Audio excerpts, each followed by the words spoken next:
বৃহস্পতিবার পবিত্র রাতে কেউ যদি এই দোয়াটি 100 বার পরে, কোনো দিন পৃথিবীর কোনো মানুষের কাছে তার হাত পাততে হবে না। পৃথিবীর সবকিছু তার পায়ের নিচে আল্লাহ হাজির করে দিবেন। দারিদ্রতা থেকে মুক্তি দান করবেন, বিপদ আপদ থেকে মুক্তি দান করবেন, তার সম্মানকে সুউচ্চতা দান করবেন, অসুস্থতা থেকে দূরে রাখবেন। আল্লাহর অশেষ দয়া ও রহম তাকে দান করে দিবেন। সুবহানাল্লাহ। বৃহস্পতিবার রাত এটি গুরুত্বপূর্ণ রাত। এই রাত সপ্তাহে একদিন আসে। আরবিতে রাত আগে আসে, দিন পরে আসে। সুতরাং বৃহস্পতিবারের যে দিন গিয়ে রাত, এটি বৃহস্পতিবার রাত নয়, এটি শুক্রবারের রাত, এটি জুমাবারের রাত, এটি দোয়া কবুলের রাত, আল্লাহর কাছাকাছি হওয়ার রাত। সুবহানাল্লাহ।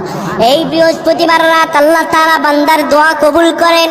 কেউ যদি বৃহস্পতিবার রাতে ঈশা নামাজের পরে পবিত্র হয়ে ইয়া হাইয়ু ইয়া হাইয়ু ইয়া হাইয়ু ইয়া রাফিয়ু ইয়া রাফিয়ু ইয়া রাফিয়ু এই দোয়াগুলো পড়তে পারে 100 বার, আল্লাহ রাব্বুল আলামিন তার মর্যাদা বৃদ্ধি করে দিবেন।